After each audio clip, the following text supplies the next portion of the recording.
मैं हूं आपके साथ राकेश टंडन और शाम के 5 बज गए। इंडिया न्यूज पर इस वक्त बहस का शो देश का सवाल में आप सबका बहुत बहुत स्वागत है। राजनीति का अपराध से गहरा नाता है और इसी नाते का फायदा उठाकर कोई बाहुबली माफिया कैसे विधायक सांसद बन जाता है, इसका सबसे बड़ा उदाहरण अतीक अहमद है। मुख्तार अंसारी, विजय मिश्रा, शाहबुद्दीन जैसे नाम। उत्तर प्रदेश से लेकर बिहार तक की सियासत में बाहुबलियों का जोर रहा है। हालांकि इस बात से कोई दो राय नहीं है कि सबसे बड़े सियासी सूबे में एक वक्त बाहुबलियों की तूती बोलती थी, लेकिन इस बात से भी कोई दो राय नहीं है कि योगी आदित्यनाथ के आने के बाद से माफियाओं पर, बाहुबलियों पर ताबड़तोड़ कार्रवाई भी हुई और इस कार्रवाई से सबसे ज्यादा शोर एनकाउंटर और बुलडोजर का रहा है। हालांकि योगी सरकार के एक्शन पर सवाल होते रहे। ऐसे में आज सवाल यही है कि जब जुर्म पर प्रहार हो रहा है तो हाहाकार क्यों मचा है? अपराधियों, माफियाओं से सख्ती से निपटने की जगह कोई दूसरा विकल्प है क्या? इन्हीं तमाम मुद्दों पर चर्चा करेंगे, लेकिन पहले प्रयागराज से इंडिया न्यूज की संवाददाता की रिपोर्ट देखिए। क्यों उमेश पाल मर्डर के बाद अतीक के करीबियों के लिए एक्शन नॉन स्टॉप जारी? प्रयागराज में उमेश पाल की हत्या के बाद बाबा का बुलडोजर लगातार एक्टिव मोड में है। जहां एक के बाद एक बाबा के बुलडोजर का एक्शन देखने को मिल रहा है, वहीं लगातार 3 वो अपराधी जो अतीक अहमद के मददगार बताए जा रहे थे, उनके घर को मिट्टी में मिलाया गया है। जानकारी मिल रही है कि मऊ में अतीक अहमद अंसारी के बेटे का भी घर मिट्टी में मिलाया गया। साथ ही साथ कानपुर में इरफान सोलंकी की भी प्रॉपर्टी सील की जा रही है। इसी तरह के कई ऐसे अपराधी हैं जिनके ऊपर बाबा का बुलडोजर अब एक के बाद एक एक्शन करता दिख सकता है। जानकारी मिल रही है कि प्रयागराज डेवलपमेंट अथॉरिटी बाकायदा प्रयागराज में अतीक अहमद के मददगारों की एक लिस्ट तैयार कर रहा है, जिन पर बाबा के बुलडोजर का एक्शन देखने को मिलेगा। देखना होगा ये कार्रवाइयां और कहां और कैसे कैसे देखने को मिलती हैं। कैमरामैन गौरव के साथ अभिषेक सिंह, इंडिया न्यूज, प्रयागराज। प्रयागराज में उमेश पाल हत्याकांड के बाद लगातार एक के बाद एक बाबा का बुलडोजर एक्शन मोड में नजर आ रहा है। 3 कार्रवाइयों के बाद आज कयास लगाई जा रही है कि यहां पर पीडीए में यानी प्रयागराज विकास प्राधिकरण में अधिकारियों की एक अहम बैठक चल रही है, जिसमें बाकायदा पुलिस विभाग के भी अधिकारी मौजूद हैं और एक लिस्ट जारी की जाएगी जिसमें अतीक अहमद के करीबियों के नाम सामने होंगे और उनके बाकायदा घरों को, उनकी प्रॉपर्टीज को चिन्हित कर मिट्टी में मिलाने की कार्रवाई की जाएगी। देखना होगा इस बैठक के बाद किन किन लोगों के नाम सामने आते हैं। पुलिस की एलआईयू की रिपोर्ट्स के हिसाब से कौन वो लोग हैं, इस घटना में शामिल लोग भी हैं, कुछ वो लोग भी हैं जो लंबे समय से अतीक के मददगार थे, उन सब की लिस्टिंग की जा रही है और उसके बाद बाबा का बुलडोजर एक्शन मोड में नजर आएगा। कैमरामैन गौरव के साथ अभिषेक सिंह, इंडिया न्यूज, प्रयागराज। आपने प्रयागराज से ग्राउंड से रिपोर्ट देखी। देश का सवाल क्या है? माफियाओं पर ताबड़तोड़ एक्शन से किसको टेंशन है? पहले इस तरीके से माफियाओं पर एक्शन क्यों नहीं होता रहा, ये लोग पूछ रहे हैं। बुलडोजर की कार्रवाई पर सवालिया निशान क्यों खड़ा है? क्या बुलडोजर और एनकाउंटर से भी बदमाशों में खौफ रहेगा? ये 2-3 सवाल है। अपने बहस पर चलें अपने पैनल के पास, लेकिन उससे पहले प्रयागराज में क्या हुआ? प्रयागराज में उमेश पाल मर्डर के बाद यूपी की पुलिस प्रशासन एक्शन में है। एक आरोपी का एनकाउंटर हो चुका है, बाकियों की तलाश जारी है। जो इस हत्याकांड में जुड़े हैं उनके खिलाफ बुलडोजर से कार्रवाई हो रही है। सिर्फ अतीक अहमद के गुर्गों पर ही नहीं, बल्कि मुख्तार अंसारी की संपत्तियों पर प्रहार किया जा रहा है।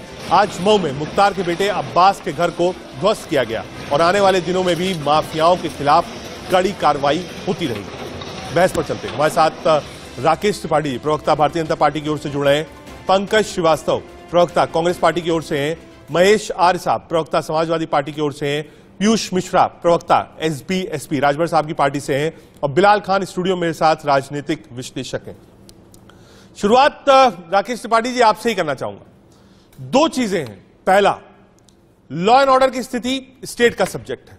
दूसरा, जब बुलडोजर चल रहा है तो विपक्ष कह रहा है कि साहब आप ही माई लॉर्ड क्यों बन जा रहे हैं, कोर्ट को फैसला करने दीजिए। कोर्ट कहे साहब निस्तो नाबूद कर दीजिए, गर्दा कर दीजिए। का सरकार ही अगर माई लॉर्ड बन जाएगी उससे समस्या है, ये विपक्ष कह रही। देखिए रजत जी, अगर ये बुलडोजर जब पहली वारदात अतीक अहमद ने 1979 में की थी, अगर उसी समय चला होता, उसके हौसलों को इतनी उड़ान न मिली होती, अगर 1985 में पूर्व प्रधानमंत्री राजीव गांधी ने सीधा राजनीतिक संरक्षण न दिया होता तो ये फिरोज तांगेवाले का लड़का, गली का गुंडा, ये अतीक अहमद इतना बड़ा माफिया डॉन न बना होता, जिसके खिलाफ 100 से ज्यादा मुकदमे दर्ज है। और समाजवादी पार्टी हो या बहुजन समाज पार्टी, सारे राजनीतिक दल इसको अपने बिल्कुल सर माथे बिठाया करते थे। लेकिन आज योगी आदित्यनाथ सरकार न केवल इसको जड़ से उखाड़ने का काम कर रही है, बल्कि इनकी जड़ों में मट्ठा डालने का भी काम कर रही है। यही जराइम की दुनिया के वो बेताज बादशाह जो लोगों को डराया करते थे, आज क्या हाल हो गया है। आज इनकी पत्नी शाइस्ता परवीन सुप्रीम कोर्ट में याचिका लेकर के जा रही है कि मेरे पति, मेरे बच्चों की जान खतरे में है, कहीं उत्तर प्रदेश की पुलिस एनकाउंटर न कर दे। याद करिए, एक समय था कि इलाहाबाद का एक मोहल्ला है चकिया, जहां ये अतीक अहमद रहता था। चकिया के गुंडे लुच्चे बाहर निकल करके बताते थे हम चकिया से हैं, तो किसी भी बाजार से खरीदे गए सामान का मूल्य तक नहीं देना होता था। चकिया में दिन में पुलिस नहीं जा सकती थी, रात की तो बात छोड़ दीजिए। लेकिन आज उसी चकिया मोहल्ले में जब उत्तर प्रदेश सरकार का बुलडोजर जाकर के धूम धूसरित कर रहा है ना, तो ये उनके हौसलों को भी धूम धूसरित कर रहा है। एक एक व्यक्ति को, इनके गैंग का, गिरोह का एक एक व्यक्ति को चिन्हित करके हम उसको ऐसे ही मिट्टी में मिलाएंगे। देखिए, उत्तर प्रदेश में 50 से ज्यादा ऐसे आपराधिक जो टॉप मोस्ट क्रिमिनल रहे हैं, उनकी संपत्तियों को, 1200 करोड़ की संपत्ति को हमने आज जमींदोज करने का काम किया है, मिट्टी में मिलाने का काम किया है, कुर्क किया है। और देश में पहला उदाहरण है कि अतीक अहमद की प्रॉपर्टी को न केवल जेसीबी चलाई गई, बल्कि आज वहां पर प्रधानमंत्री आवास योजना के तहत बेघर लोगों को मकान देने का भी काम किया है। उत्तर प्रदेश ने एक मॉडल सेट किया है। ये निश्चित तौर पर प्रयागराज की घटना एक दुस्साहसिक वारदात थी। इस दुस्साहसिक वारदात को उत्तर प्रदेश की सरकार ने एक चुनौती के तौर पर स्वीकार किया है। हम पूरी तरह से आश्वस्त कर रहे हैं आपके देख रहे दर्शकों को, बैठे हुए पैनल में पैनलिस्टों को, कि हम जड़मूल से नाश करेंगे ऐसे माफियाओं को मिट्टी में मिलाने का संकल्प। महेश जी, ये जो उसको हम भाषण था मुख्यमंत्री योगी आदित्यनाथ जी का, और कह दिया था पहले ही मिट्टी में मिला देंगे। जब आपसे बात कर रहे हैं, मैं बार बार विजुअल भी आपको दिखा रहा हूं, बुलडोजर चल रहा है, जितने गुर्गे हैं, जितनी संपत्तियां हैं, सब बिल्कुल मिट्टी में मिल जा रही हैं। क्या ये गलत स्टेप है? समाजवादी पार्टी कैसे देखती है? क्योंकि आरोप लगता है कि अतीक अहमद को जितनी पनाह आप लोगों ने दी, उतनी शायद उतना संरक्षण किसी राजनीतिक दल ने नहीं दिया। महेश आर्या जी। टंडन जी, ये बात सही है कि जो बहुत बड़ी ताबड़तोड़ कार्रवाई कर रहे हैं, अगर ताबड़तोड़ कार्रवाई पे अगर किया होता तो ये घटना पे सवाल इस बात का उठ रहा है कि इतनी बड़ी घटना घटी क्यों। अगर इतना बढ़िया लॉ एंड ऑर्डर था इनका मतलब जो कानून व्यवस्था बहुत अच्छी थी, चुस्त थी, तो आदरणीय मुख्यमंत्री जी के पास जो है होम भी है, गृह मंत्रालय भी खुद भी संभाल रहे हैं, और 6 साल से लगातार वो हैं, उसके बाद भी इतनी बड़ी बड़ी घटनाएं घट रही हैं। तो ये सवाल उठता है कि भाई क्या उनका खुफिया एजेंसी क्या था, लोकल इंटेलिजेंसी क्या थी, ये क्या फेलियर है। अच्छा, दोनों तरफ जहां वो अतीक अहमद बंद है गुजरात में, तो गुजरात में भी इन्हीं की सरकार है, और उत्तर प्रदेश में इन्हीं की सरकार है, केंद्र में भी इन्हीं की सरकार है। ये डबल इंजन की सरकार है, इसमें तीसरा इंजन भी मिला हुआ। तो ये बताइए इतनी बड़ी घटना कैसे घटी। एक जो है उमेश पाल की घटना के साथ, उसको जो 2 सिक्योरिटी मिली हुई थी, उनकी भी घटना कर गई। दिन दहाड़े इतना बड़ा कांड होता है। अब इस तरफ से एक तरफ तो गुंडागर्दी, गुंडे माफिया लोग अपना काम कर रहे हैं, कानून हाथ में ले रहे हैं, और सरकार छोटा रिप्लाई दे रही है, क्योंकि ये एक तार्किक प्रश्न है जो महेश आर्या जी ने तो ऐसा लगता है। कहा साहब, ये कार्रवाई की नौबत आई क्यों? जब लॉ एंड ऑर्डर आपके पास था, जहां अतीक बंद है वहां भी आपकी सरकार है, तब ये हत्या कैसे हो गई? देखिए रजत जी, जब भी कोई दिया बुझता है तो दिया बुझने समय एक बार फड़फड़ाता है। ये दिए के बुझने के पहले की फड़फड़ाहट है। और अभी तक जिस तरह की प्राइमरी इन्वेस्टिगेशन है, मैं भी इसलिए इन्वेस्टिगेशन में किसी भी आए हुए तथ्य को साझा करना मुझे लगता है अभी बहुत ठीक नहीं है। अभी ये बहुत जो शुरुआती जांच से जो संकेत मिल रहे हैं, इसमें लगता है कि माफियाओं ने आपस में नेक्सस किया है।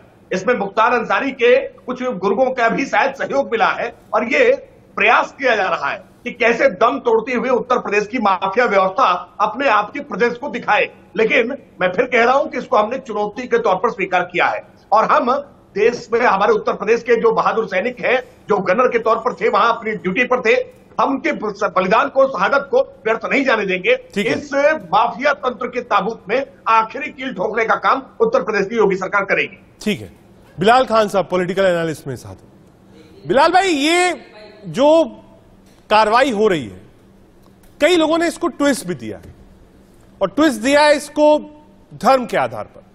कहा साहब नाम अतीक अहमद है, नाम मुख्तार अंसारी है, इसीलिए कार्रवाई हुई। ये कहना कहां तक जायज है? खुलेआम राजू पाल को मारा गया, खुलेआम उसके छोटे भाई को मारा गया, तो उसके बाद भी अगर दंड ना मिले तो कहां तक जायज हो गई? देखिए रजत भाई, कोई भी माफिया गुंडे हो, उन पर अगर बुलडोजर चल रहा है, उनको मिट्टी में मिलाने का काम हो रहा है, हमें बिल्कुल भी आपत्ति नहीं है। लेकिन इनको दूसरा पहरा भी देखना चाहिए। जिस तरीके से कुलदीप सिंह सेंगर, इनका विधायक, उसने बलात्कार किया, पूरे परिवार को खत्म कर दिया, उस पर बुलडोजर कब चलेगा? उसका परिवार पे बुलडोजर कब चलेगा? वो मिट्टी में कब मिलेगा? ऐसे सैकड़ों लोग, मेरे पास पूरी लिस्ट है। अगर बीजेपी के प्रवक्ता राकेश जी यहाँ बैठे हैं, उस लिस्ट को आप जाकर अपने जो है चीफ मिनिस्टर साहब को दिखाइए कि इन लोगों पर भी बुलडोजर चलाइए, इनको मिट्टी में मिलाइए। मैं कहूंगा ब्रजेश सिंह 106 मुकदमे इन्हीं की पार्टी से ताल्लुक रखने वाले हैं। धनंजय सिंह, राजा भैया, इन पे 48 मुकदमे, 31 मुकदमे राजा भैया पे, अशोक चंदल पे 37 मुकदमे जो हमीरपुर से हैं, विनीत सिंह जी पे 34 मुकदमे जो चंदौसी से हैं, ब्रजभूषण साहब 84 मुकदमे गोंडा से, इनके पार्टी के एमपी अभी भी मौजूदा, और जो है सोनू सिंह 57 मुकदमे, अजय सिंह सिपाही 81 मुकदमे, और जो है सनी सिंह उनके ऊपर 23 मुकदमे हैं, संग्राम सिंह 58 मुकदमे इनके ऊपर, और जो है बादशाह सिंह 88 मुकदमे। इन लोगों पर कार्रवाई, ये अगर इन पे इतने बड़े बड़े मुकदमे हैं तो इन पे बुलडोजर कब चलेगा? इन पे कार्रवाई कब होगी? ये माफिया नहीं है क्या? पंकज श्रीवास्तव जी भी हैं और उनके पास जवाब नहीं है। उनके पास एक बात और मैं बताना चाहूंगा, रजत भाई प्लीज एक मिनट, आपने अपनी बात पूछ ली ना, वो टिप्पणी दे रहे हैं, आप रुकिए। नहीं, आपने अपना सवाल पूछ, बिलाल आप अपना सवाल पूछ चुके हैं, आपने लिस्ट बता दी, मैं उसी लिस्ट के आधार पर एक छोटी टिप्पणी ले लेता हूं। आप कहिए साहब मंच दे दिए, माइक दे दिए, मैं ही बोलता रहूं, नहीं हो पाएगा। आपने एक सवाल पूछा है, आपने तथ्यों के आधार पर पूछा है। राकेश भाई मुस्कुरा रहे हैं, आपको मुकम्मल जवाब देंगे। राकेश त्रिपाठी जी देखिए रजत भाई, क्या है, बिलाल भाई को मैं देख रहा हूं मोबाइल में, शायद ये बिलाल खान जो है देख करके कुछ बोल रहे हैं। ये व्हाट्सएप यूनिवर्सिटी से आया हुआ ज्ञान ना बड़ा आप लोग हैं, हमारे पास क्लियर डाटा है भाई, पता कर लीजिए आप। अल्लाह साहब आपने सवाल पूछा है, अब सवाल पर जवाब सुन लीजिए।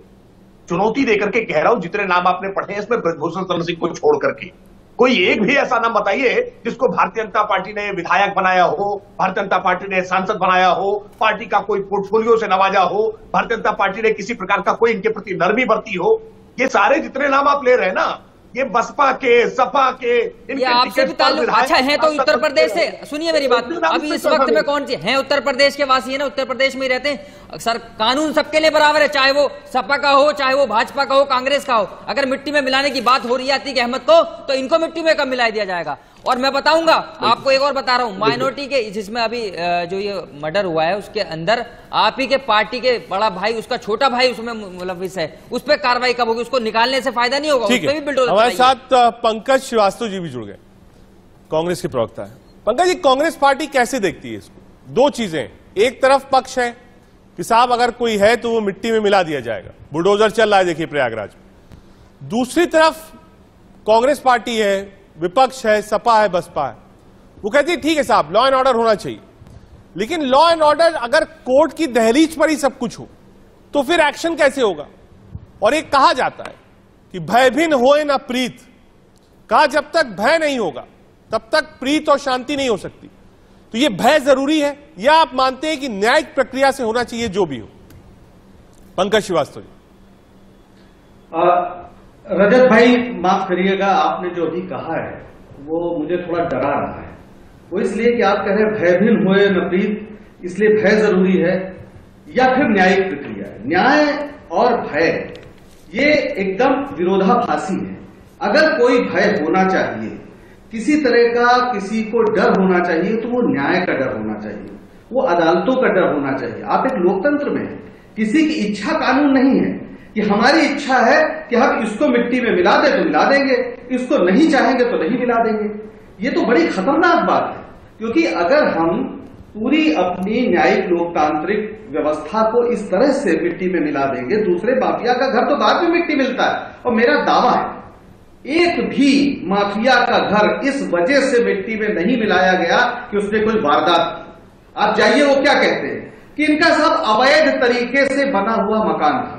तो अवैध तरीके से बने हुए मकान या इमारत को ढहाने के लिए आप किसी घटना का क्यों इंतजार कर रहे हैं? पूरे प्रदेश में जहां अवैध ढंग से इमारतें बनी है उनको आप ढहाइए, उसके लिए जो जिम्मेदार अधिकारी है उनको भी सजा दीजिए। जनता को समझ में आए कि अगर कोई अवैध ढंग से इमारत बनाता है तो वो ढहा दिया जाएगा, इसमें कोई दिक्कत नहीं है, क्योंकि उसके पीछे वहां का विकास प्राधिकरण होता है, वहां का आवास विकास परिषद होता है, वहां की नगर पालिका या नगर निगम होते हैं जिनको पूरा ये अधिकार है और कानून ने वो अधिकार दिया है। सवाल तो है कि आप माफिया से कैसे निपटेंगे। माफिया से आप तभी निपटेंगे जब आप कानून व्यवस्था पर विश्वास करते हो, हृदय से विश्वास करते हो और अदालतों को सर्वोपरि मानते हो। यह नहीं हो सकता कि माननीय योगी आदित्यनाथ जी अपने ऊपर लगे मुकदमे खुद ही वापस ले लें और जब कोई कुछ सवाल करे तो वो कहते हैं साहब ये तो राजनीतिक बदले की भावना से थी। अगर बदले की भावना से थी तो जाहिर है कोई सबूत नहीं रहा, हुआ अदालत जाते, वहां से अदालत आपको बरी कर देती। लेकिन खुद ये दुनिया में कहीं नहीं हुआ कि खुद ही कोई मुख्यमंत्री बने और अपने ऊपर लगे हत्या जैसे इस तरह से जो संगीन अपराध है उनसे अपने को मुक्त कर ले। अभी हमारे भारतीय जनता पार्टी के साथी ने, पहली बात तो बड़ी खुशी है कि उन्होंने कम से कम एक नाम ले लिया, ब्रजभूषण शरण सिंह। मैं दावे से कहता हूं आपके जो गृह राज्य मंत्री हैं, आपके सांसद हैं, केंद्रीय गृह राज्य मंत्री अजय विश्व टेनी जी, उन पर भी हत्या का मुकदमा है। और आपको शायद याद ना हो, जब माननीय अटल बिहारी वाजपेयी जी प्रधानमंत्री थे तो उन्हें चिट्ठी लिखनी पड़ी थी उनकी गिरफ्तारी को लेकर और तब वो जाके अस्पताल में भर्ती हुए थे। न जाने कितने ऐसे लोग हैं, आज भारतीय जनता पार्टी के विधायक 90 से ज्यादा हैं जिन पर आपराधिक मुकदमे हैं। ये कोई सामान्य बात नहीं है। मैं जवाब ले पीयूष मिश्रा जी, एक मिनट आ रहा हूं क्योंकि एक बड़ा आरोप दिया है उन्होंने कांग्रेस पार्टी के प्रवक्ता पंकज श्रीवास्तव जी ने। एक बार राकेश जी देखिए, पंकज जी यही कह रहे हैं, काश साहब जो भय हो वो न्याय का हो, लॉ एंड ऑर्डर का हो, पुलिस का हो, प्रशासन का हो। और कहा दूसरी बात कि अगर कुछ अवैध निर्माण है तो पूरे प्रदेश की एक सूची बना लीजिए, कल से बुलडोजर चलाना शुरू कर दीजिए। अपराध के बाद ही बुलडोजर और अवैध क्यों दिखते हैं, पहले क्यों नहीं दिखते हैं? लेकिन अजय, दो बातें हैं। एक तो भय निश्चित तौर पर होना चाहिए अपराधियों के मन, जनता के मन में नहीं।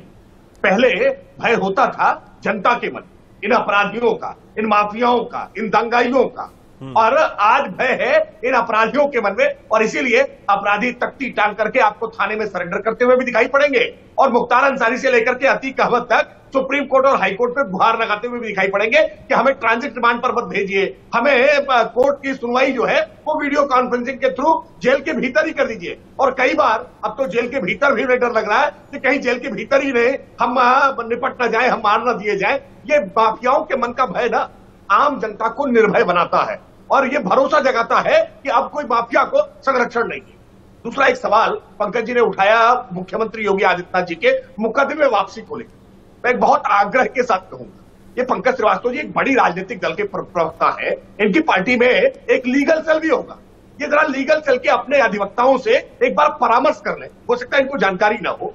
किसी भी संज्ञेय अपराध के मामले में बिना कोर्ट की अनुमति के कोई भी सरकार मुकदमा वापसी नहीं कर सकती है और बिना कोर्ट की अनुमति के अगर कोई मुकदमा वापस हो सकता तो अखिलेश यादव आतंकवादियों से मुकदमा वापस लेना चाहते थे। क्या हुआ, कोर्ट ने मना कर दिया। इसका मतलब कि योगी आदित्यनाथ ने अगर कोई मुकदमा वापस लिया है, पहली बात तो लिया नहीं, और अगर आपका आरोप सच है और 302 जैसा मुकदमा वापस लिया तो क्या कोर्ट ने बिना प्रक्रिया का पालन किए मुकदमा वापस होने दिया है? ये इस प्रकार की कॉन्ट्राडिक्टरी बातें आप जब करते हैं ना, इसी वजह से कांग्रेस पार्टी बहुत कमजोर दिखाई पड़ती है। पंकज जी एक बार जवाब ले लिए, फिर पीयूष जी। अच्छा एक मिनट पंकज जी आ रहा, एक बार पीयूष मिश्रा जी के पास आते। पीयूष जी, आपका राजनीतिक दल इस पूरी कार्रवाई को कैसे देखता है? क्या आप इसको जायज ठहराते हैं बुलडोजर को?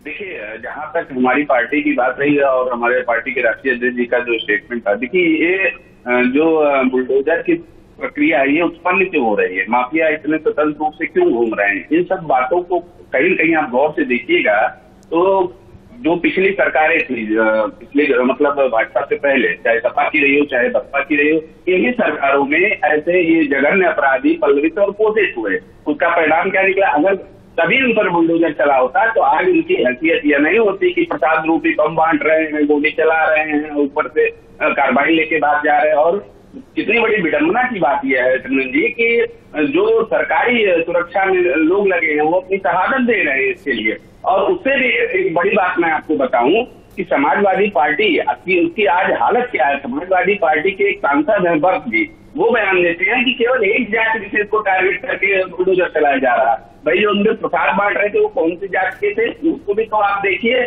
वो किस बिरादरी के थे। और दूसरी बात, इन्हीं की पार्टी की विधायक है पूजा पाल, इन्हीं के रिश्तेदार की हत्या होती है समाजवादी पार्टी के। तो इनके एक सांसद का बयान ऐसा था और इनके राष्ट्रीय अध्यक्ष समाजवादी के अभी तक कान में तेल डालने पड़े। अभी तक उनका कोई बयान नहीं है कि हम उस सांसद के बयान के साथ हैं या हम अपनी विधायक पूजा पाल के साथ हैं। तो ये समाजवादी पार्टी का नीयत और चेहरा रहा है। इनके कार्यकाल को देखिएगा तो इन्हीं की सरकारों ने, नाम कई सारे आप लोग गिना चुके हैं, कई सारे आप जानते भी हैं, ऐसे अपराधी, दुर्दांत अपराधी जो जेल में बैठकर कांड कर रहे हैं, इन्हीं की सरकार में पल्लवित और पोषित हुए। इसीलिए इस तरीके का डर और खौफ बनाना, ताकि इनकी पैदा होने वाली सास पुत्र भी ऐसा अपराध करने से सोचे, क्या जरूरी है। ठीक है महेश आर्य, क्योंकि आरोप आप पर बीजेपी और एसपी दोनों ने लगाया, कहा आतंकवादियों को आपकी पार्टी छुड़ाना चाहती है। देखिए, तो ये मसला क्या पॉलिटिकल भी है 24 के लिए? मैं इसको 24 से भी जरा जोड़ रहा हूं कि ये जो कार्रवाई हो रही, क्योंकि लॉ एंड ऑर्डर के नाम पे भी जो पिछला चुनाव था उसमें वोट बीजेपी को मिला है, ये कहना कोई गलत नहीं होगा। उसी चीज को सॉलिड करना उस वोट बैंक, ये जो बुलडोजर है क्या ये वोट बैंक भी खींचता है? जैसे जैसे इमारत गिरती है वैसे वैसे वोट भी खींचता है। महेश जी देखिए टंडन जी, मैं कह रहा हूं कि अभी जिस तरह से कह रहे हैं कि भय बिन प्रीत हो न देवा, राग करो बैरी की सेवा, ये भाषा जो है कानून के उसमें नहीं आती। ये जो हमारे त्रिपाठी जी कह रहे हैं, मुझे लगता है इनको भी भय ही सता रहा है योगी मोदी का कि इनको पार्टी से बाहर किया जाएगा। ये देश में संविधान में रहते हैं, लोकतांत्रिक देश है, संविधान की शपथ लेकर के बड़े उच्च पदों पर बैठते हैं और उसके बाद फिर कानून के खिलाफ लगता ही नहीं है। सुप्रीम कोर्ट की टिप्पणी को अगर आप देखिए, उत्तर प्रदेश के संदर्भ में उन्होंने क्या टिप्पणी दिया था, तो इसीलिए दिया था कि ये बुलडोजर की पॉलिटिक्स जो है, बुलडोजर की पॉलिसी, ये बिल्कुल लोकतंत्र के खिलाफ है, कानून के खिलाफ है।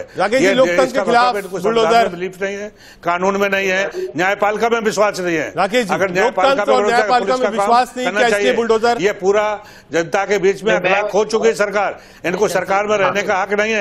अगर नैतिकता होती तो पहले कोई अगर रेल की दुर्घटना हो जाती थी, टंडन जी, रेल की दुर्घटना हो जाती, रेल मंत्री त्याग पर दे देता था, लेकिन इनको शर्म नहीं आती। क्या न्यायिक प्रक्रिया पर इस सरकार को विश्वास नहीं है, इसीलिए बुलडोजर वाली प्रक्रिया चल रही है? देखिए, अब्बास अंसारी के जिस मकान पर कल बुलडोजर चलना प्रारंभ हुआ, जो मकान भूसरित हुआ है मऊ का, उस मकान को बचाने के लिए अब्बास अंसारी बाकायदा हाईकोर्ट गए और हाईकोर्ट में जाकर के उन्होंने याचिका दायर की कि मेरे मकान को बुलडोजर से बुलडोज होने से बचाया जाए। लेकिन ऑनरेबल हाईकोर्ट ने क्या कहा? हाईकोर्ट ने कहा कि नहीं, विधिक तौर पर पालन करके अगर बुलडोजर चलाया जा रहा है तो इसमें कोर्ट हस्तक्षेप नहीं करेगी। और ऐसे कई मामलों को लेकर के समाजवादी पार्टी के समर्थक अधिवक्ता, कांग्रेस के समर्थक अधिवक्ता हाईकोर्ट से लेकर के सुप्रीम कोर्ट तक कई बार जा चुके और हर बार फटकार लगी है कोर्ट। मैं जी बताइए, न्यायिक प्रक्रिया की बात करे थे आप, आगे बढ़ाने वाला कोर्ट भी तो नहीं मान रही है। देखिए मैं कह रहा हूं, इन पर बुलडोजर चलता रहेगा। मैं जी कोर्ट कहां मान रही है? और ऐसा पहले भी हुआ है कई बार, जब बुलडोजर वाली कार्रवाई आई है लोग कोर्ट गए, कोर्ट ने हस्तक्षेप करने से मना किया है, कहा अवैध है, गिरने दीजिए, हम क्यों हस्तक्षेप करें? ये सरकार का कानून के तहत उठाया हुआ कदम नहीं, हड़बड़ी में उठाया हुआ कदम है। इनके बगल में जो दो घर गिर गए, अनिल शर्मा जी का और ललित लाल बाबू तिवारी का, उनका भी ढह कर दिया। उनका क्या कसूर था भाई? इतने अगर आपकी जब से प्रातगढ़ कहाँ सोया हुआ था, जब से मकान बने हुए थे और फिर जो टूटा, तो दूसरों का क्या कसूर है भाई? और ये कह रहे हैं बहुत चाल चर्चा की, बहुत संस्कृति की बात करते हैं। बुलंदशहर में जो इंस्पेक्टर की हत्या हुई थी सुबोध कुमार की, और उसका जो अपराधी था, जो एक्यूज था, जेल से छूटा, उसको इनका पार्टी का ब्लॉक प्रमुख था, इनको माल्यार्पण करते हैं, उसको शोभित करते हैं, सम्मानित करते हैं। ये पार्टी के चरित्र है। और आपने देखा होगा बिल्किस बानो के मामले गुजरात में कांड हुआ था, तो बिल्किस के पास उसकी जिंदगी को जेल रोन दिया गुंडों ने, और जब वो जेल से बेल पे आते हैं तो उनके बाद ये पार्टी उनको जो हीरो बनाने का काम करती है। ये पार्टी के चरित्र है। ये तो परिस्थिति नहीं है। ये भारतीय जनता पार्टी नहीं है जिसके नेता अटल बिहारी वाजपेयी थे, जिनकी सोच अच्छी थी, जो क्या नाम उनका, जो भारतीय जनता पार्टी के वरिष्ठ लीडर थे, उनकी सोच से बिल्कुल परे चलेगी। श्यामा प्रसाद मुखर्जी हो और चाहे वो पंडित दीनदयाल उपाध्याय हो, वो कभी भी जहां भी होंगे उनकी आत्मा कलश रही होगी कि योगी जी के कार्यकाल में और मोदी जी के कार्यकाल में जनता बीमारी से, भुखमरी से, गरीबी से, लाचारी से परेशान है, और ये जाके कानून व्यवस्था कुर्सी संभाल नहीं पा रहे हैं। और अतीक और मुख्तार पर अगर कार्रवाई हो रही है तो उस पर इतनी राजनीति क्यों है? होने दीजिए कार्रवाई। आप तो कोर्ट जा रहे हैं कि साहब कोर्ट है, स्टे ले आए, स्टे नहीं मिल रहा है। कोर्ट तो ओपन क्लॉज है ना। अगर कल को बुलडोजर आपके घर के सामने खड़ा है, आप कोर्ट जाते हैं, कोर्ट मना कर देती है। रजत भाई, कानूनी प्रक्रिया पर कोई भी सवाल नहीं उठा रहा। इन लोगों की जो बन चुकी है ना सोच, उनकी सोच ये बन चुकी है बिल्डोजर चला दो, डेमोलिश कर दो, डेवलपमेंट पे कोई बात ना करे, रोजगार पे कोई बात ना करे, एजुकेशन पे कोई बात नहीं करे, महंगाई पे कोई बात नहीं करे।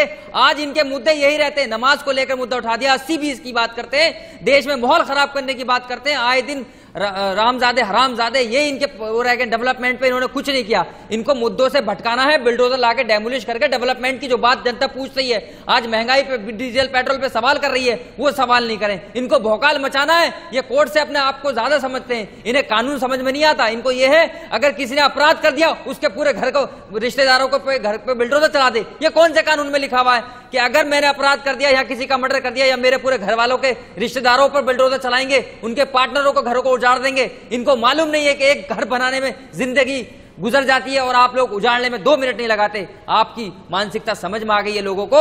ये नहीं चलेगा। अगर डेवलपमेंट पे बात करेंगे तो हम लोग तारीफ करेंगे। हम बीजेपी के खिलाफ नहीं है, लेकिन आपकी नीति विचारधारा जो आप हमेशा यही सोच रखते हैं, जो हमेशा से हिंदू मुस्लिम की बात करेंगे, मंदिर मस्जिद की बात करेंगे और भाई से भाई को लड़ाने का काम करेंगे। उत्तर प्रदेश में ध्रुवीकरण की राकेश जी, क्या मुद्दों से ध्यान भटकाने के लिए बुलडोजर की कार्रवाई चल रही है? सिर्फ और सिर्फ बिलाल भाई कह रहे हैं जो बेसिक इश्यूज है उन इश्यूज की चर्चा नहीं हो रही है। कहा सारे मुद्दे बुलडोजर के नीचे जमींदोज हो जाते हैं।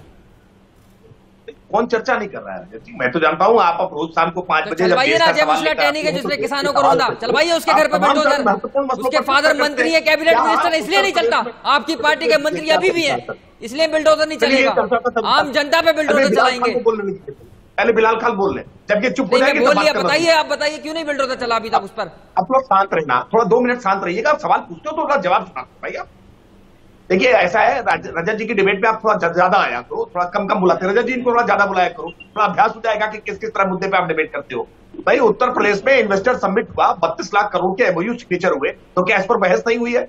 उत्तर प्रदेश ने 6,92,000 करोड़ का उत्तर प्रदेश में बजट पेश किया, क्या उस पर चर्चा नहीं हुई है? क्या देश विदेश में घट रहे घटनाक्रमों पर, क्या G20 समिट पर क्या बहस नहीं हो रही है? अरे भाई तमाम सारे बहस कहाँ हो रही है? विधानसभा के अंदर एक दूसरे पर, चाहे अखिलेश यादव हो चाहे योगी आदित्यनाथ जी हो, एक दूसरे पर सवाल उठाने का काम कर रहे हैं। बदतमीजी चल रही है वहां से। ये नहीं कहा गया कि लोगों को बजट में क्या दिया, महंगाई पर कितनी रोक लगाई, क्या बात करी आपने बजट की? मैंने विधानसभा में पूरा देखा, योगी जी का भी भाषण सुना, अखिलेश यादव जी का भी सुना। उसमें कोई ये बात नहीं कहती कि जो गरीब लोग हैं उनके लिए क्या करना है, रोजगार के लिए क्या करना है, महंगाई के लिए क्या करना है, स्वास्थ्य के लिए क्या करना है, बताइए क्या दिया आपने? इस तरह के आपने अपने संस्कार, पारिवारिक संस्कारों का मुजाहिरा ये टीवी डिबेट में मत किया। संवेदनात्मक तरीके से नहीं डिबेट करिए ना। आपका परिवार बनाने की जरूरत नहीं है। आ रहा हूं, बिलाल भाई आ रहा हूं, एक मिनट रुकिएगा राकेश भाई आ रहा हूं। एक बार प्रदीप पंकज श्रीवास्तव जी के पास चलते हैं। एक मिनट बिलाल का काम है आपका, मुझे म्यूट का ऐसे थोड़ी नहीं होगा। आपने बिलाल भाई सवाल पूछा, वो जवाब दे रहे हैं। आप चाहते हैं कि जब वो जवाब दे उस वक्त भी सवाल हो, तो नहीं हो पाएगा। राकेश जी और आप दोनों बहुत गंभीर हैं और आपसे सीनियर ही होंगे राकेश जी, तो मैं कहता हूं थोड़ा आचरण होना चाहिए। आपने मूल 3-4 सवाल एक साथ पूछ लिए बिलाल भाई, वो जवाब दे रहे हैं। अगर आप उनको जवाब नहीं देने देंगे, मित्र हैं, सैकड़ों बार डिबेट, मैं कह रहा हूं आप 1 लाख बार डिबेट करिए, लेकिन मैं चाहता हूं कि जब आदमी बोले तो उसको सुनने की सहनशीलता भी होनी चाहिए आदमी। मेरी इतनी रिक्वेस्ट है। आप मेरे मेहमान हैं, एक बार चलते हैं पंकज श्रीवास्तव जी के पास। पंकज जी, जो बुलडोजर है वो एक वोट बैंक का प्रतीक भी बन गया है, खास तौर से उत्तर प्रदेश में। यह फॉर्मूला हमने देखा मध्य प्रदेश में भी चला, जहां पर बुलडोजर चलवाए गए। आज जब ये बुलडोजर चल रहा है तो क्या ये जमीन बिल्कुल उपजाऊ बन रही है 24 के चुनाव के लिए? देखिए, अगर आप बुलडोजर का बेसा इस्तेमाल करते हैं, उसका ध्रुवीकरण के लिए इस्तेमाल करते हैं, तो जाहिर है आप जो कह रहे हैं उसमें बिल्कुल एक उसका मतलब है। लेकिन मैं ये जानता हूं कि बुलडोजर कभी न्याय व्यवस्था की जगह नहीं ले सकता। कानपुर की दीक्षित परिवार की 2 महिलाएं जिंदा जल गई। बुलडोजर ही गया था ना, बुलडोजर ये काम करता है। और बुलडोजर, अगर आज भी मैं कहता हूं, अगर हिम्मत है तो योगी सरकार कहे कि हम अदालत को नहीं मानेंगे, जिस पर एफआईआर होगी उसका हम घर बुलडोजर से गिरा देंगे, एक नया कानून ले आए, पास कर दे, बहुत अच्छी बात है। पर ऐसा तो वो नहीं करते, वो तो ये कहते हैं अवैध है। और जब वो अदालत जाते हैं, जिसके लिए अभी हमारे भारतीय जनता पार्टी के प्रवक्ता ने कहा, बिल्कुल ठीक कहा, अवैध को क्यों कोई रोकेगी अदालत, बिल्कुल गिरना चाहिए। लेकिन वो तभी क्यों अवैध को गिराएंगे आप, जब कोई अपराध का मुद्दा आता है, आप वैसे अवैध निर्माण होने देते हैं। और दूसरी बात, मैं आपसे बड़ी विनम्रता से कहना चाहता हूं कि कानून व्यवस्था एक बड़ी प्रक्रिया है, वो सिर्फ 1 और 2 माफिया का मामला नहीं है। एनसीआरबी के रिकॉर्ड बताते हैं कि उत्तर प्रदेश हत्या के मामले में नंबर 1 है देश में।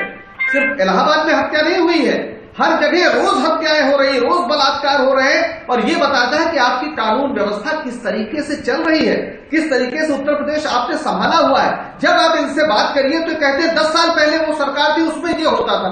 अरे भाई, गाड़ी में शीशा होता है आगे देखने के लिए, अगर आप पीछे वाली शीशे को सिर्फ देखते हुए गाड़ी चलाएंगे तो आप एक्सीडेंट करेंगे। वो सिर्फ संदर्भ के लिए होता है। आप कौन सा शीशा देख रही है बीजेपी? बताना होगा कि उत्तर प्रदेश राकेश जी, प्रदेश क्यों है, अब आपको बताना होगा। राकेश जी देखिए, पंकज जी ने लाइन ठीक दी है, इसमें कोई वो नहीं है। जब भी कोई अच्छी लाइन बोले हमें उसका सम्मान करना चाहिए। उन्होंने कहा आगे वाले शीशे को देखकर गाड़ी चलाई जाए, पीछे वाले देख को चलाएंगे तो एक्सीडेंट हो जाएगा। हाँ, पंकज जी ने अच्छा उदाहरण, हाँ, इसीलिए मैं कह रहा हूँ, गाड़ी चलाते अगर आप ड्राइवर होंगे तो निश्चित तौर पर इस बात को समझेंगे कि गाड़ी चलाते समय केवल आगे ही नहीं देखेंगे, आप साइड मिरर से साइड में भी देखेंगे, दाहिने और बाएं भी देखेंगे, और कई बार बैक मिरर में पीछे भी देखेंगे। और जो पीछे नहीं देखता है वो राष्ट्र जो अपना इतिहास नहीं जानता है, वो राष्ट्र जिसने अपने अतीत से सबक नहीं लिया है, वो राष्ट्र, वो संस्कृतियां समाप्त हो जाती है। इसलिए आपको पीछे भी देखना पड़ेगा। और वैसे क्रिमिनल मामलों में तो हिस्ट्री जरूर देखी जाती है, किसी क्रिमिनल मामले में क्रिमिनल की क्राइम हिस्ट्री क्या है वो जरूर देखी जाती है। और इसीलिए मैंने अतीक का जब अतीत बताया ना, तो ये अतीक के अतीत में 1985 में जब वीर बहादुर सिंह मुख्यमंत्री थे और राजीव गांधी जी प्रधानमंत्री थे, जिनका इलाहाबाद से, तत्कालीन इलाहाबाद से बड़ा वास्ता था, इसीलिए मैंने कहा ना ये फिरोज तांगे वाले का गली का गुंडा जो है ना, इसको तो माफिया डॉन बनाने का बीजारोपण कांग्रेस के प्रधानमंत्री रहे। बात राजीव गांधी तक पहुंच गई है। एक बार पंकज जी रिप्लाई कर दीजिए। कहा कि अतीत में आप जाएंगे, अतीत में तो वहां राजीव गांधी जी भी नजर आएंगे जहां उन्होंने मदद करी थी, आरोप है राकेश त्रिपाठी जी का। बस मैं इतना कहना चाहता हूं कि पीछे का शीशा देख के गाड़ी आगे नहीं चलाई जाती है, वो संदर्भ के लिए होता है, कॉन्टेक्स्ट के लिए होता है। 7 साल बाद आपको आगे का बताना पड़ेगा। और मैं आपसे आज हिस्ट्री की बात करते हैं, हिस्ट्री शीटर है मिस्टर टेनी, आज भी उनकी हिस्ट्री शीट खुली हुई है और देश के केंद्रीय गृह राज्य मंत्री है। कह दीजिए गलत बोल रहा हूं मैं। और उत्तर प्रदेश के हर जिले में हिस्ट्री शीटर है, राहुल गांधी है, सोनिया गांधी है। कहाँ कार्रवाई होती है, कब कार्रवाई करेंगे आप, और क्यों नहीं करेंगे? उनके घर क्यों नहीं गिरते हैं? और घर गिराना, मैं फिर कहता हूं कि 2 अलग अलग विषयों को मत जोड़िए। अवैध निर्माण जहां होता है वहां बुलडोजर नगर पालिकाएं चलाती है, वहां बुलडोजर नगर निगम चलाएंगे, वहां बुलडोजर जो हमारे आवास विकास परिषद है वो चलाएंगे।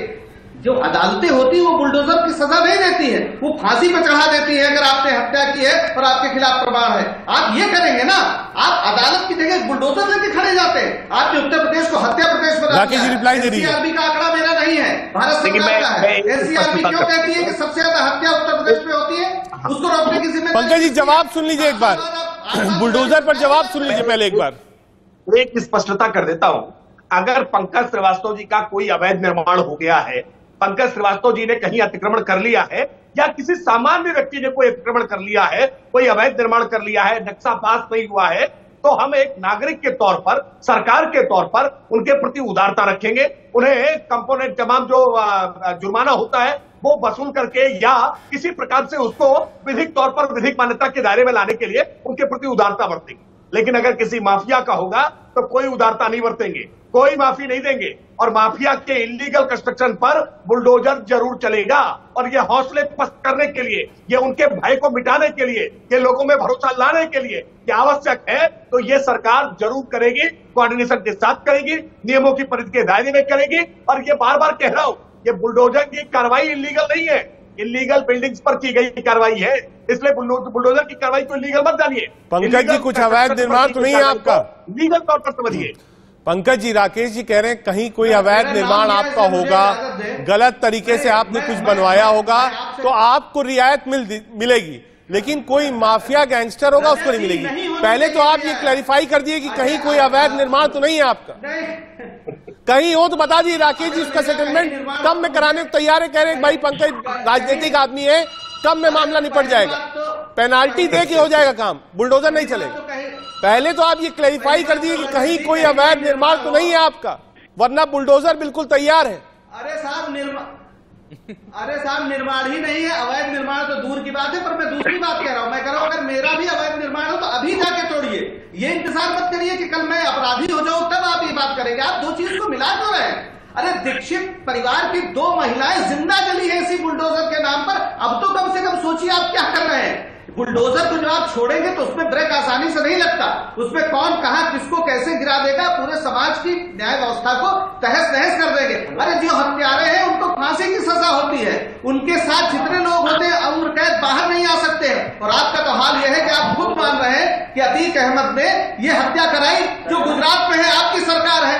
यानी आपकी सरकार की जेलों में रहते हुए हत्या की बाकायदा योजना बनती है और वह हत्या करवा भी देता है। आप एक तरफ कहते हैं हमने कमर तोड़ दी, पर टूटी कमर से ये काम हो रहा है, और आप उधर कह रहे हैं कि लोग डर रहे हैं कि कहीं जेल के अंदर न मार दिए जाए। अरे साहब, आप सरकार हैं, आप अपने को अपराधी क्यों बता रहे हैं? आप तो ये बात कर रहे हैं जैसे आप किसी को हत्या की धमकी दे रहे हैं। क्या जेलें सुरक्षित नहीं है भारतीय जनता पार्टी की राज में? आप ये तय कर लीजिए कि आपको कानून के रास्ते चलना है या नहीं चलना है। अगर आपको लगता है कानून अक्षम है, कानून से नहीं हो सकता है और सबको बंदूक उठा लेना चाहिए और सरकार को बुलडोजर उठा लेना चाहिए, तो इस देश में आप युद्ध कराएंगे।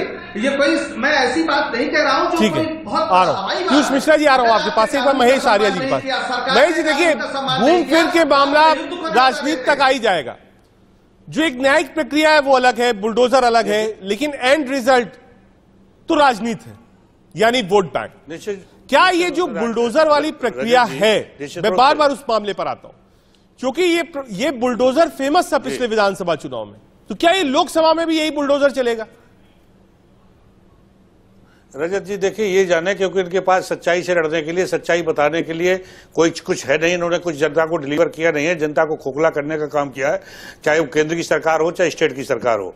इनके पास विकास के नाम पे कोई भी चीज नहीं है। जब भी चुनाव आता है, अगर ये राकेश त्रिपाठी जी बहुत अपनी वो वकालत कर रहे हैं, मैं ये पूछना चाहता हूँ कि ये कसम खाएं यहाँ सबके जिम्मेदार चैनल पे कि आने वाले समय में हिंदू मुस्लिम के आधार पर चुनाव नहीं लड़ा जाएगा, ये इस तरीके से मुस्लिम मध्य पर नहीं लड़ा जाएगा। तो ये किसी जवाब से बचते हैं और इन्होंने एक भी बार भी नहीं कहा। ये पूरे वीर बहादुर से लेकर के राजीव गांधी के कार्यकाल को गिना दिया, अतीक अहमद के। अरे भाई, इस बीच में कल्याण सिंह भी मुख्यमंत्री रहे, राजनाथ सिंह भी रहे, रामप्रकाश गुप्ता, 3 बार सरकारें आपकी भी रही, तो वो कैसे बना रहा, वो कैसे यहाँ रहा? तो भाई आप लोगों की करनी कतरी में अंतर है। जुमलेबाज पार्टी का ये भाषण है, मुसलमान करवाने के लिए चलाया जा रहा है और ये कुछ भी आर्या जी का आरोप है। राकेश त्रिपाठी जी, नहीं, मैं तो पूछ रहा हूं भाई, इस उत्तर प्रदेश के 2022 के विधानसभा चुनाव में जिन्ना की भक्ति का गान कौन गा रहा था? भारतीय जनता पार्टी गा रही थी या समाजवादी पार्टी के अखिलेश यादव गा रहे थे? पाकिस्तान को अच्छा पड़ोसी और चाइना के बारे में बातें कौन कर रहा था? भारतीय जनता पार्टी कर रही थी, अखिलेश यादव कर रहे थे। आप अपने चुनाव में लगातार आपकी पार्टी का पूरा एजेंडा हिंदू मुस्लिम का 80-20 का नारा दिया था। शुरुआत में किसने दिया था? मुजफ्फरनगर का कांड का किसने बोला दिया? जबकि वहां की जनता कुछ कह रही थी, लेकिन आपके नेता वहां पर हिंदू मुस्लिम को छोड़ रहे थे। आपने और सच्ची मायने में जब बाई इलेक्शन हुआ तो बाई इलेक्शन में आपको जनता ने आईना दिखाने का काम किया। खतौली में प्रदेश की जनता ने आपको आईना दिखाने का काम किया। मैनपुरी की जनता ने दिखा दिया कि आप मुद्दों के आधार पर लड़ेंगे तो समाजवादी पार्टी के सामने आप टिक नहीं पाएंगे। आपने मैनपुरी का इलेक्शन देखा, लड़ा, मुद्दों पे आया, हम जीते। खतौली का जीते और फिर जीतेंगे। और आपको आप नैतिकता नाम की चीज तो होती है कोई भाई त्रिपाठी जी, आपके भी परिवार में लोग होंगे, आप बेरोजगार होंगे। बिलाल आपके पास पीयूष मिश्रा जी के पास इतनी संवेदनहीन सरकार हो गई है, जो पॉलिटिक्स है यूपी की हो नहीं सकती। क्या ये अब डिवाइड एंड रूल वाली पॉलिटिक्स है? बिल्कुल सीधे सीधे है जो सामने दिखता है। जैसे जैसे बुलडोजर चलता है वैसे वैसे राजनीति बढ़ती जाती है। क्या यही आधार होगा 24 के चुनाव का? देखिए, समाजवादी पार्टी अपराधियों और दुर्दांत अपराधियों की भी जात और धर्म और इन सब बातों को देखकर बात करती है, जबकि स्पष्ट कर दूं कि अपराधी की कोई जात या धर्म नहीं होता, वो तो किसी भी को मार रहा है तो मारेगा ही। तो बड़ी लेकिन ये विडंबना वाली बात है कि समाजवादी पार्टी ऐसी बात करती है। ऊपर से देखिए इनके सांसद का बयान कल वाला देखिए, रामचरितमानस पे इनके जो प्रसाद जी उन्होंने कितना प्रसाद बांटा, ये शुरू कौन कर रहा है? ऊपर से इल्जाम लगाएंगे कि ये पार्टी कर रही है, वो पार्टी कर रही है। अरे आप अपने खुद गिरहबान में झांकिए, मुआई का समीकरण लेके कौन चला, कौन इन दो सप्ताह को साध रहा था? आज विडंबना देख लीजिए कि न इनके पास एम बचा और वही जो भाई है वो भी इधर उधर छिटक ही रहा है। तो समाजवादी पार्टी का एक चाल चरित्र और चेहरा रहा है कि यह चुनाव को प्रभावित करने के लिए चुनाव एक बार रिप्लाई दे दीजिए। इतिहास आपको पता है राज साहब, अपराधी गैंगस्टर्स की जात देखने का काम समाजवादी पार्टी करती है, आरोप एसबीएसपी का। अरे अपराधियों के मुकदमे साइकिलों पर बम चलते थे, आपने देखा होगा। ठीक है, आंसर ले लूं सर, जरा जवाब ले लूं। जो सवाल उठाया आपने सपा के लिए, सपा के प्रवक्ता आर्या साहब उसका जवाब दे रहे हैं। आर्या साहब, पार्टी का चाल चरित्र और चेहरा ही तो है, और क्या है? जब इनके मुकदमे आतंकवादियों के मुकदमे, आर्या साहब एक बार जवाब दे दीजिए। जिनपे खुद तालिबान को सपोर्ट करने के लिए देखिए जो भी बोल रहे हैं, सोचिए अगर इनकी पार्टी में लोग ऐसे हैं। अरे मिश्रा जी जवाब तो ले दीजिए पहले। इतना लंबा सवाल पूछेंगे तो आर्या साहब भूल जाएंगे, इतना लंबा सवाल है। आर्या साहब एक बार रिप्लाई दे दीजिए। नहीं, कौन जी बसपा से बोल रहे हैं? एसबी बीएसपी साहब, राजभर जी वाली पार्टी, आपके पुराने सहयोगी जो बिल्कुल साथ चल रहे थे। अरे राजभर साहब की तो क्या कहें, कभी इधर कभी उधर, कभी पेंडो बन जाते हैं तो कभी दल बदलू बन जाते हैं। इनका तो इसके बारे में ज्यादा नोटिस लेना ठीक नहीं है। मैं भारतीय जनता पार्टी के पक्ष में ये खड़े हैं, अभी थोड़ी देर बाद देखिए चुनाव आते फिर उधर जाएंगे, कटोरा लेके बैठते हैं, कटोरा लेके घूमते हैं। अब्बास को हमने इनको टिकट दिया, वो अब्बास के लिए बेच दिया इन्होंने। जाकर के उन्होंने अब्बास के हाथों भेज दिया वोटे में। ज्यादा इनके बारे में नहीं बोलना चाहता, ना नोटिस लेने की जरूरत है। ठीक है, ये तो चलिए राजनीतिक मामला आप लोग का। ठीक है बिलाल, बिलाल क्या इस कार्रवाई को सिर्फ और सिर्फ हिंदू मुस्लिम के चश्मे से देख रहे हैं आप, और कोई चश्मा नहीं है? क्या अपराधी को अपराधी ना माना जाए? उसको पहले चेक किया जाए हिंदू है, मुसलमान है, यादव है, ठाकुर है, ब्राह्मण है, क्या है? या पहले अपराधी अपराधी है? अपराधी अपराधी होता है, उसके अंदर हिंदू मुस्लिम की तो कोई बात ही नहीं है। वो नैरेटिव ये लोग सेट करते हैं, उनका एजेंडा है। और मैं ये कहना चाहूंगा, अभी राकेश जी बहुत लंबी लिस्ट गिना रहे थे, तो ये अपनी गिरवा भी झांक के देख लीजिए। प्रज्ञा ठाकुर आपकी लोकसभा एमपी हैं, जो हमारे राष्ट्रपिता महात्मा गांधी जी के हत्यारे के जय जयकारा लगाते हैं। देश के प्रधानमंत्री भी उनको माफ नहीं कर पाए आज के वक्त में। और सुनिए, अनुराग ठाकुर देश के गद्दारों को डैश डैश, आपको मालूम होगा, देश में आग लगाने वाले कपिल मिश्रा, इन लोगों पे कब कार्रवाई होगी? हेट स्पीच फैलाने का काम इनके नेता करते हैं। हेट स्पीच फैला के देश में नफरत फैला रहे हैं। आपको मुख्तार और अतीक से आप जिसका कंपैरिजन कर रहे हैं वो गलत है। आप मुख्तार और अतीक से कंपैरिजन कर रहे हैं जो बिल्कुल शॉर्ट लिस्टेड है, हार्ट हार्टेड है, खुद गोली मारी है, खुद हत्या करी है, मुकदमे चल रहे हैं, गली गली घूम रहे हैं। आप उनका कंपैरिजन कर रहे हैं सांसद और मंत्री के साथ। सांसद और मंत्री का कोई भी बयान है, सही है गलत है, वो राजनीतिक बयान है और उसके लिए लोगों ने माफी मांगी है। लेकिन आप कहिए कि उसका कंपैरिजन गली के गुंडों से आप करिए जो राजनीति में आ जाते हैं, नहीं बिलाल, बिल्कुल गलत। मैं एक बार चलूंगा पंकज श्रीवास्तव जी के पास।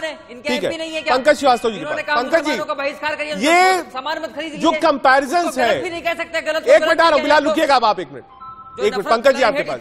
पंकज जी, जो इसको थोड़ा पार्टी से ऊपर, क्योंकि शो वाइंड अप भी करना, आप इसको कांग्रेस, बीजेपी, सपा, बसपा, एसबी में मत रखिए। ये थोड़ी देर के लिए थोड़ी राजनीति हटा दीजिए। हर राजनीतिक दल में ऐसे लोग हैं, कोई संगम में भी खड़े होकर हाथ में जल लेके कह देगा नहीं है तो मैं भी नहीं मानूंगा। आपका भी दिल जानता है, पैनलिस्ट का भी जानता है नहीं। राजनीतिक दल इस बात का प्रयास क्यों नहीं करते कि चलिए आज ही कसम खा लेते हैं कि जिसके कुर्ते पे दाग है वो कुर्ते साथ में खड़े नहीं होंगे। यहां तो कही जाता है कि राजनीति में अगर दाग है तो अच्छे हैं। पंकज जी। रजत जी, आपने बहुत अच्छी बात कही कि इस मुद्दे को जरा राजनीति से ऊपर हटके सोचना चाहिए। मैं बहुत अदब से कहना चाहता हूं कि जब प्रधानमंत्री बने माननीय नरेंद्र मोदी जी, उन्होंने एक बात कही थी और उन्होंने चिंता जाहिर की थी जो बहुत उचित चिंता थी। उन्होंने कहा था कि सभी राजनीतिक दलों में जो अपराधी हैं या अपराधीकरण का की जो समस्या है राजनीति के, उसको हमें तुरंत से तुरंत हल करना चाहिए। हमें फास्ट ट्रैक कोर्ट बनाना चाहिए, और चाहे हमारी पार्टी हो चाहे किसी। एक बार राकेश त्रिपाठी क्लोजिंग कमेंट। ये जो राजनीति है, पूरी बात तो सुन, जो स्विच था, थोड़ा वाइंड अप करना था। एक minute Rakesh ji, closing comment. आ रहा हूँ श्रीवास्तव जी, राकेश जी तो सुन लीजिए मेरी बात। आ रहा हूँ सर, सुन तो लिया। आप सीधा प्रधानमंत्री तक पहुंच गए। आप अपनी बात करते हैं कि साहब कांग्रेस पार्टी में आज के बाद कोई नहीं लड़ेगा, मैं मान जाता। यही दिक्कत है, आदमी अपने उसमें नहीं रहता है। आदमी कहता भाजपा ही करते हैं, सपा ही करते हैं। मैंने आपसे कहा कि राजनीति के थोड़ा ऊपर उठकर इस सवाल को सोचिए। आप फिर वापस वहीं ले आए। राकेश जी, बीजेपी से ऊपर उठ के राजनीतिक दल इस पर काम क्यों नहीं करते कि कोई भी कुर्ते जिसपे दाग है वो राजनीति में नहीं हो? लेकिन अजय जी, इसमें दो अंतर करने पड़ेंगे। एक, राजनीतिक प्रकृति के आरोप लोग जो लगे हैं, जो राजनीतिक प्रकृति के अपराध माने जाते हैं, धरना प्रदर्शन करने पर जो तमाम प्रकार के या झूठे मुकदमे जो लिखाए जाते हैं, उनमें अंतर, और एक वास्तविक तौर पर जो क्रिमिनल कैरेक्टर है उनमें अंतर करना हो। मैं मानता हूं कि इसका समाधान फास्ट ट्रैक कोर्ट है। वो आज जो एमपी एमएलए कोर्ट बहुत तेज गति से सुनवाई करके और समाधान दे रही। माफी के साथ वक्त की थोड़ी कमी है। आप सब आए देश के सवाल में। सभी मेहमानों को बहुत शुक्रिया। कोशिश ये थी कि इस बात पर हम चर्चा करें कि आखिर ये माफिया गैंगस्टर राजनीति में क्यों आते। कोई ऐसा दल नहीं है जहां नहीं मिलेंगे आपको। कोशिश यही होगी और जिम्मेदारी हमारी भी होगी कि ऐसे लोग विधानसभा, विधान परिषद और संसद तक ना पहुंच पाए, क्योंकि वोट की ताकत आपके पास है। देश का सवाल में आज के लिए